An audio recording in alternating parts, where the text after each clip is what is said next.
Saint Gemma Galgani, also known as the Flower of Lucca, was an Italian mystic often referred to as the Daughter of Passion for her intense replication of the Passion of Christ. She was born on March 12, 1878, in a small Italian town near Lucca. At a very young age, Emma developed a love for prayer. She made her first communion on June 17, 1887. Emma was loved by her teachers and her fellow students.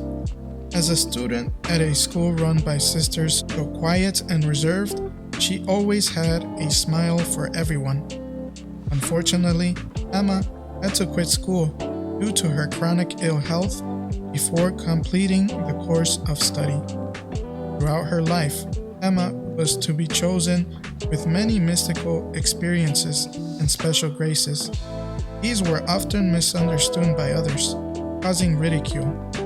Emma suffered heartaches in reparation, remembering that our Lord Himself had been misunderstood and ridiculed.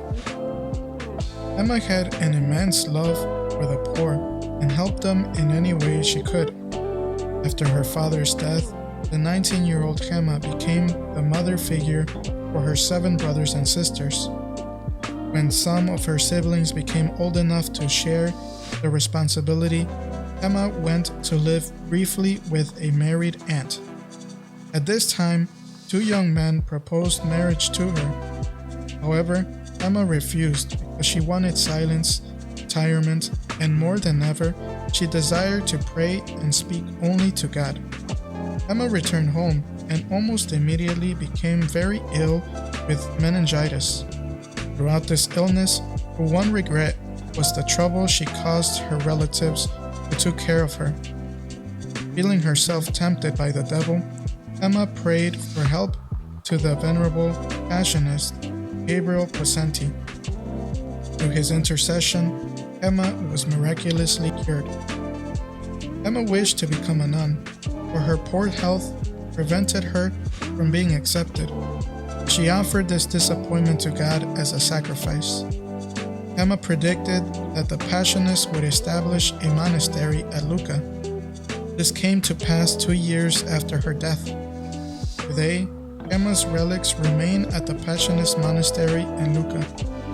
On June 8, 1899, Emma had an internal warning that some unusual grace was to be granted to her. She felt pain and blood coming from her hands and heart.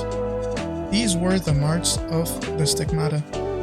Each Thursday evening, Emma would fall into rapture and the marks would appear. Such marks, called the stigmata in the language of the Catholic Church, refers to the appearance of the wounds of the crucified Jesus Christ appearing on the bodies of some men and women whose lives are so conformed to His that they reflect those wounds of redemptive love for others. The stigmata remained until Friday afternoon or Saturday morning. When the bleeding would stop, the wounds would close, and only white marks would remain in place of the deep gashes. Emma's stigmata would continue to appear until her confessor, Reverend Germanus Rapolo, advised her to pray for their disappearance due to her declining health. Through her prayers, the phenomenon ceased, but the white marks remained on her skin until her death. Through the help of her confessor, Emma went off to live with another family where she was allowed more freedom for her spiritual life than she was at home. She was frequently found in a state of ecstasy, and on one occasion she was believed to have levitated. Her words spoken during her ecstasies were recorded by her confessor and a relative from her adoptive family. At the end of her ecstasies, she returned to normal and carried on quietly and serenely. Emma often saw her guardian angel. She sent her guardian angel on errands, usually to deliver a letter or oral message to her confessor in Rome. Saint Gemma Galgani was beatified on May 14, 1933 by Pope Pius XI and canonized on May 2, 1940 only 37 years after her death by Pope Pius XII. She is the patron saint against temptations, against the death of parents, against tuberculosis, of students, and of pharmacists. Her feast day is celebrated on April 11th. Saint Gemma Galgani, pray for us. Thank you for watching this video. Please hit the like and subscribe button for more mini biographies, and check out this podcast for a deeper reflection.